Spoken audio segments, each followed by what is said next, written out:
আসসালামু আলাইকুম বন্ধুরা, welcome back to my channel Indian blogger moms হাওয়ানা। কাছে দূরে যে যেখান থেকে দেখছেন সব আশা করি প্রত্যেকেই ভালো আছেন। আলহামদুলিল্লাহ আমরাও ভালো আছি। তো আজকে এটা আমার সেকেন্ড ব্লগ। তো আজকে সকালে উঠতে অনেকটাই দেরি হয়ে গেছিলো, কারণ গতকাল রাতে ঘুমাতে অনেকটাই দেরি হয়েছিল তাই। আর সকালে উঠে গেছি যদিও বা তবুও বেড কভার টভার চেঞ্জ করতে পারিনি, কারণ মেয়ে তখনও ঘুম থেকে ওঠেনি। তো তারপর মেয়ে উঠে গেল, ওকে একটু দুধ খাইয়ে দিলাম, দিয়ে ওর নানিমার কাছে ওকে দিয়ে আসলাম। তো সেখানে বসে আছে। তো আমরা তার আগে উঠে চাটা মুখ টুক ধুয়ে চাটা খেয়ে তো এদিকে আমি চলে এসেছি বেড কভার চেঞ্জ করতে। আগের দিন নিচের ঘরের বেড কভারটা চেঞ্জ করেছিলাম, আজকে উপরের ঘরের যে ঘরে আমরা রাতে ঘুমাই সেই ঘরের বেড কভারটা আমি চেঞ্জ করছি। তো সেই জন্য আর দেখবে যখন একটা বাচ্চা থাকে না, তখন বালিশ অনেক বেড়ে যায়, সব জিনিসটাই বেশি বেশি লাগে। যখন আগে মেয়ে ছিল না, শুধুমাত্র আমরা দুজন ঘুমাতাম, তখন জাস্ট দুটো বালিশ আর পাশ বালিশ হলেই হয়ে যেত। এখন বিছানা তুলতেও না অনেকটা, করতেও সময় লাগে, তুলতেও অনেকটা সময় লেগে যায়, কারণ চাদর থাকে, যেহেতু রাতেরবেলা এসি চলে সেহেতু গায়ে কিছু দিতে হয়, তো অনেক কিছুই থাকে। তো ওকে রেখে এসে আমি আমার কাজটা শুরু করেছি। তো তারপর বালিশ টালিশগুলো সব এক এক করে বিছানা থেকে নামালাম, নামিয়ে তারপর আমি বেড কভারটা পাচ্ছি। তো এই যে বেড কভারটা দেখছো না, এটা কিন্তু পিওর সুতি। আচ্ছা, তোমাদের কার কার সাথে এরকম হচ্ছে বলো তো, যে সুতির পিওর কটনের ভেবে বেড কভার কিনছো, অথচ পরে দেখছো যে সেটা মিক্স কাপড় বেরোচ্ছে, পিওর সুতির হচ্ছে না। আমি তো এইভাবে আমার অনেক কটা বেড কভার, মানে কি বলবো, পাততেই ইচ্ছা লাগে না। দেখবে বেড কভার যদি মানে বিছানায় টান টানভাবে না থাকে সুন্দরভাবে, আর একদম 100% কটনের না হলেও না, বিছানাতে চাদর যেন ঠিকঠাক থাকতে চায় না। তো সেই জন্য এইবার না অনেকবার এরকম হয়েছে, আমি অনেক কটা দোকান থেকে আগে আমি যে দোকান থেকে বেড কভার কিনতাম, তো সেই দোকান থেকে বারবার কিনে এভাবে ঠকছিলাম। ওরা বলে কেনার সময় যেগুলো হ্যাঁ 100% কটন কটন, কিন্তু পরে আমি যখন ইউজ করছি না, তখন যে বুঝতে পারছি না এগুলো আগের যে বেড কভারগুলো ছিল তার থেকে অনেকটাই আলাদা, এটা পুরোটা কটনের না। সেই জন্য অন্য দোকান থেকেও ট্রাই করেছি, কিন্তু সেই একই হচ্ছে। তোমাদেরও কার কার এই প্রবলেমটা হচ্ছে জানিও তো। তো এদিকে তোমাদের সঙ্গে কথা বলতে বলতে আমার বেড কভার পাতা এবং বিছানা করা কমপ্লিট। তো তারপরে এখানে আমি চলে এসেছি ড্রেসিং টেবিলটা মুছবো বলে, যেহেতু এই কদিন ধরে মেয়ের শরীরটা খুব খারাপ ছিল বলে ওর পেছনে বেশি সময় দিতে হচ্ছিল, সেহেতু ঘরটা তেমনভাবে পরিষ্কার করতে পারছি না। এদিকে সামনে কুরবানি ঈদও এসে গেছে, তো ঘর প্রায় প্রায় আমি এরকম পরিষ্কার করি, তো যার জন্য খুব একটা তাড়াতাড়ি ডিপ ক্লিন করার প্রয়োজন হয় না। যেটুকু ধুলো পড়ে সেটুকু হালকা ফুলকা মুছে নিলেই হয়। তো এদিকে ড্রেসিং টেবিল থেকে আমি সব জিনিসগুলো নামিয়ে সেগুলো মুছে আবার ড্রেসিং টেবিলটা মুছে সেখানে গুছিয়ে দিচ্ছি। আর এখানে আমার বারবার ক্যামেরার দিকে তাকানোর কারণ একটাই হয়েছে, যে আসলে আমার কাছে সেই সময় কোনো স্ট্যান্ড বা কোনো কিছুই ছিল না। আমি নিজে মানে একটা জায়গাতে রেখে রেখে ভিডিওটা করছিলাম, তো সেই জন্যই তাকিয়ে তাকিয়ে দেখছিলাম যে ভিডিওটা ঠিকঠাক হচ্ছে কি না, বন্ধ হয়ে গেছে এটাই দেখছি।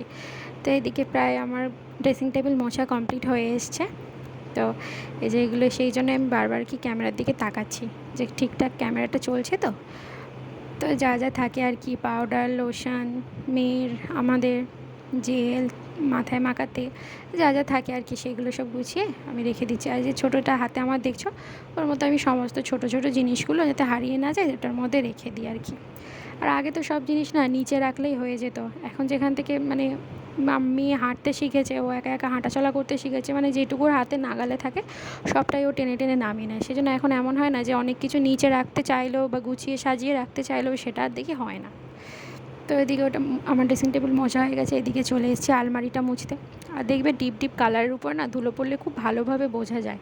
দেখবে লাইট কালারের উপর ধুলো পড়লে অতটা বুঝতে পারবে না, কিন্তু যদি ডিপ কালারের কোনো ফার্নিচারের উপরে সামান্য ধুলো পড়ে সেটাও চোখে দেখা যায়, আর তখন বাজে লাগে। আর তাও গেল যাদের বাড়িতে বাচ্চা আছে তারা তো জানোই যে সবসময় সব কিছু পরিষ্কার করে রাখতে হয়, কারণ তারা তো বোঝে না, হাত দিয়ে যায় সব জায়গায়, সেই হাতটা নিয়ে আবার মুখের মধ্যে দিয়ে দেবে, সেই জন্য। তো এদিকে আমি আলমারিটা মোছা হয়ে গেছে, এদিকে এসে আমার আলনাটা মুছে নিচ্ছি। আলনাটা যেহেতু আজকে টাইম খুব শর্ট ছিল, তাই সব কিছু জামাকাপড় নামিয়ে আর পরিষ্কার করতে পারলাম না, জাস্ট উপর মুছে নিচ্ছি। মোছা হয়ে যাওয়ার পর এদিকে কর্নারে যে জিনিসপত্রগুলো থাকে আর কি আমার গোছানো, একটা ফুলদানির মতন শোপিস, এগুলো সব মুছে এদিকে রেখে নিয়েছি। তারপর মোছার পর ফাইনাল লুকটা আর কি তোমাদেরকে একবার দেখাচ্ছি, পুরো ড্রেসিং টেবিলটা মোছার পর তোমাদেরকে দেখাচ্ছি। তো তোমরা যদি কেউ আমার ড্রেসিং টেবিল ট্যুর দেখতে চাও, বা আমার বেডরুমের ট্যুর দেখতে চাও তো কমেন্ট করে প্লিজ জানাবে। আমি চেষ্টা করব যে আমার ড্রেসিং টেবিলের রুমের ট্যুর বানিয়ে শেয়ার করার।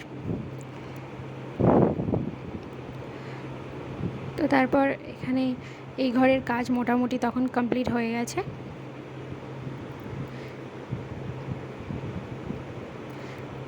আলমারিটাও আমি একবার দেখিয়ে দিলাম মোছার পরে কতটা পরিষ্কার হয়েছে, কারণ ক্যামেরাতে অতটা বোঝা যাচ্ছে কি না আমি বলতে পারবো না, তবে সামনাসামনি অনেকটাই ধুলো পড়েছিল। তো মোছার পর এখন যথেষ্ট পরিষ্কার হয়েছে। তো মোছার পর পুরো রুমটা একবার তোমাদেরকে দেখিয়ে দিলাম। টাইম খুবই শর্ট, সেইটুকু টাইমের মধ্যে যেটুকু পারলাম আমি দেখালাম। তো তোমাদের কার কার আমার রুমটা ভালো লেগেছে প্লিজ কমেন্ট করে জানিও। আর বা রুমের কোন কোন জিনিসগুলো তোমাদের ভালো লেগেছে বা কোন কোন জিনিস তোমরা আরও দেখতে চাও অবশ্যই জানাবে। তো ওই ঘরের কাজ কমপ্লিট করে চলে আসলাম পাশের ঘরে। এটা আমার ভাই এই রুমটাতে শোয়। তো প্রথমে আমি এখানেও ফোনটা এক জায়গাতে রেখে আমি ভিডিও করে স্টার্ট করেছিলাম। তো প্রথমে আমি খেয়াল করিনি যে পর্দাটা সরানোর ফলে যে জানালা দিয়ে আলো আসছিল, তার ফলে ভিডিওটা পুরো কালো কালো দেখাচ্ছিল, অন্ধকার। তো তারপর আবার আমি খেয়াল করলাম যে কিছু দেখা যাচ্ছে না, তারপর আবার ক্যামেরাটা পর্দাটা টেনে দিয়ে আবার ঠিক করলাম, করে এদিকে বেড কভারটা ঠিক করছি। আর আমার ভাই আর আমার মেয়ে দুজনেই সমান, কারণ ও বাচ্চা আর আমার ভাই বড় হয়েও একই রকম আছে বাচ্চাদের মতো। ও কোনো জিনিস জায়গায় রাখে না, সব জিনিস ছড়িয়ে রাখে। বিছানার চাদর মানে ঘুমালে পুরো বেড থেকে বেড কভারটা পুরো তুলে নিয়ে চলে আসে এরকম। তো তার জন্য ওর পিছনেও অতটাই আমাদেরকে খাটতে হয়। তো তারপর বেডটা গুছিয়ে দিলাম, দেওয়ার পরে এবারে দেখলাম যে ও যে ওয়ার্ড্রপটার মাথায় জামা কাপড় রাখে তার মাথায় ধুলো পড়েছে, সেটাও পরিষ্কার করে দিয়ে এদিকে এসে এই ঘরের ড্রেসিং টেবিলটাতেও দেখলাম প্রচণ্ড, ভেবেছিলাম আজকে মুছবো না, কিন্তু দেখলাম না প্রচণ্ড ধুলো পড়েছে। খুব ভালো করে না পারি অন্তত যেটুকু তাড়াতাড়ির মধ্যে যেটুকু করা যায় করে দিই। তো এইদিকে ড্রেসিং টেবিল থেকেও আমি সব জিনিসপত্র ঔষধ যা যা থাকে সেইগুলো নামিয়ে আমি মুছছি আর কি। তো এদিকে পাশ থেকে দেখলে আমার ভাই এসে কিছু একটা নিয়ে গেল। আসলে ওটা টাকা নিয়ে গেল, কারণ এই যে টাকা নিতে এসছে, কারণ ও এসেছিলো একবার, আবার ক্যামেরা অন থেকে আবার ঘুরে চলে গেছে। তো আমি ওকে বললাম আমি কাজ করছি, তুই টাকাটা নিয়ে যা। তো ওই জন্য তারপর ও আবার আসলো, এসে তারপর টাকাটা নিয়ে গেল। ও যেহেতু আমরা যে বাজার থেকে সমস্ত কিছু মার্কেটিং করি, কেনাকাটা করি, ও সেখানেই যাচ্ছে। তো আমার একটা জিনিস আনতে দেওয়া ছিল, আর এই প্রচণ্ড রোদের মধ্যে আমার যাওয়াও সম্ভব না, তাই ওকে দিয়ে আনতে পাঠালাম। তো তারপরে এখানে ড্রেসিং টেবিলটা মোছা প্রায় আমার কমপ্লিট হয়েই গেছে। তো এরপরে ভাবছিলাম যে আর কিছু মুছবো না, তারপর দেখলাম না টিভি ও ক্যাবিনেটটার মধ্যে প্রচণ্ড ধুলো পড়েছে, না মুছলে একেবারেই খারাপ দেখাচ্ছে। তারপর সেটাও হালকা পাতলাভাবে জাস্ট একটু ক্লিন করে দিচ্ছি আর কি। তো টুলদানিগুলো অন্য সময় সব নামিয়েই করি যখন ডিপ ক্লিন করি। তো এই কিছুদিন আগে একবার ডিপ ক্লিন করা হয়েছিল, ফুলদানিগুলো সব পেড়ে ধুয়ে ফুলগুলো সব ধোয়া হয়েছিল। তাই এখন তো অতটা সময় নেই, তাই হালকা পাতলাভাবে যেটুকু করা যায় সেটুকু ঝেড়ে মুছে দিচ্ছি। দিয়ে ওগুলো সব ওর মাথায় যে রিমোটগুলো থাকে, টিভি রিমোট, এসি রিমোট, চিরুনি যা যা থাকে আর কি, সামান্য টুকিটাকি জিনিস, সেইগুলো মুছে দিয়ে আমি টিভি ইউনিটটা মুছে দিচ্ছি। আর ফ্যান চলার কারণে না এত অতিরিক্ত ধুলো পড়ে কি বলবো। যদি প্রতিদিন মোছা হয় তাহলে ভালো হয়, কিন্তু সত্যি কথা বলতে আগে যতটা সময় পেতাম এখন তো অতটা সময় পাওয়া যায় না, কারণ আমি আগে একা ছিলাম, ফ্রি ছিলাম, তখন টাইম উল্টে আরও এক্সট্রা বেশি হয়ে যেত। তখন মনে হতো যে এটা করি ওটা করি, আর এখন তো সময় পাই না, কারণ এখন একটা ছোট্ট মেয়ে আছে, তার পেছনেও সময় দিতে হয়, তাকে খাওয়ানো। আর সবথেকে কঠিন কাজ হচ্ছে তো বাচ্চাদের যে খাওয়ানোটা। তোমাদের কার কার সাথে এরকম হয় প্লিজ কমেন্ট করে জানিও। যে খাওয়ানোটা মনে হয় যেন খুবই একটা চিন্তা, একটা হেডেক। যখন খাওয়ানো হয়ে যায় তখন মনে হয় যে হ্যাঁ আমি একটা বড় কাজ করতে পেরেছি।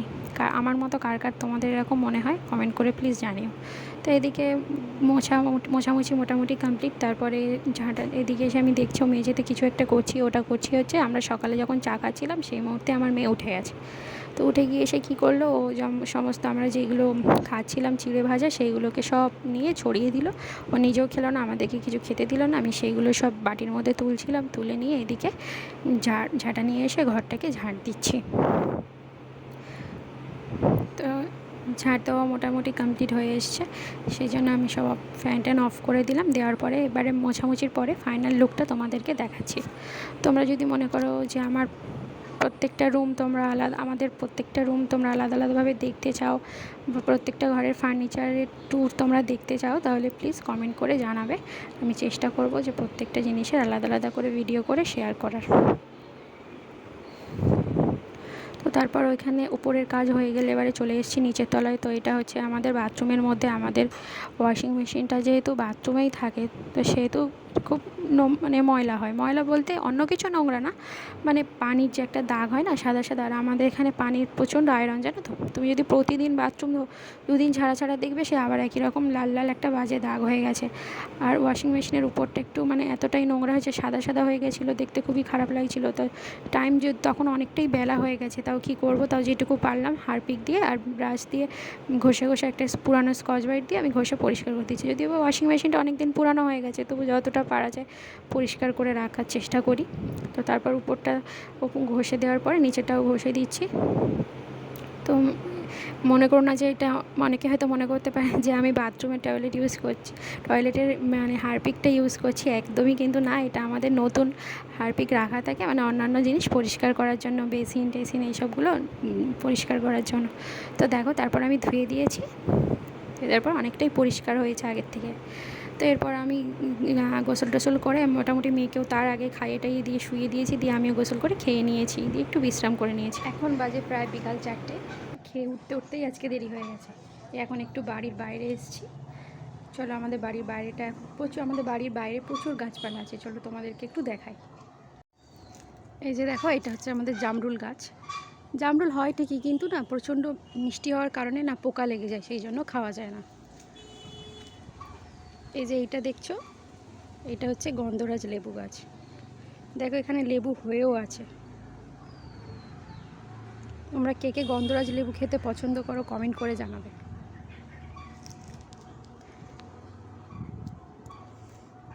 এই যে আমার ভাইয়ের বাইক রাখা, এখানে গাড়ি রাখা, এদিকেও প্রচুর গাছপালা আছে। বলতে গেলে আমাদের বাড়ির বাইরে একটা বাগান আছে, চারিদিকে গাছ আছে, শুধু সবুজে সবুজ। ও এই যে দূরের গাছটা দেখছো, এটা হলো তেজপাতা গাছ। সবুজ সবুজ দেখতে একটু সবারই ভালো লাগে, তাই না বলো? সবুজ জিনিস দেখতে কার কার ভালো লাগে কমেন্ট করে জানাবে প্লিজ। এটা হলো গিয়ে আশফল গাছ। আশফল হয়েছে কিছু, দেখো এই যে।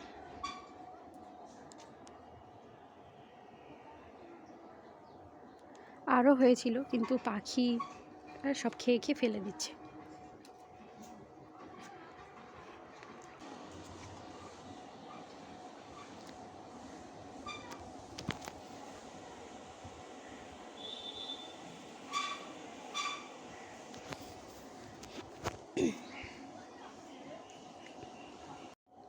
আজকের মতো ব্লগটা এখানেই শেষ করব, আবার দেখা হবে পরের দিন।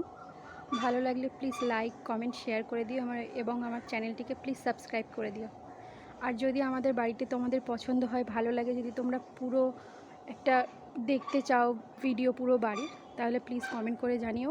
চেষ্টা করব পুরো বাড়ির ব্লগ বানিয়ে একটা ট্যুর বানিয়ে তোমাদের সঙ্গে শেয়ার করব, আমার হোম ট্যুর। দেখা হবে পরের ভিডিও, ততক্ষণের জন্য টাটা।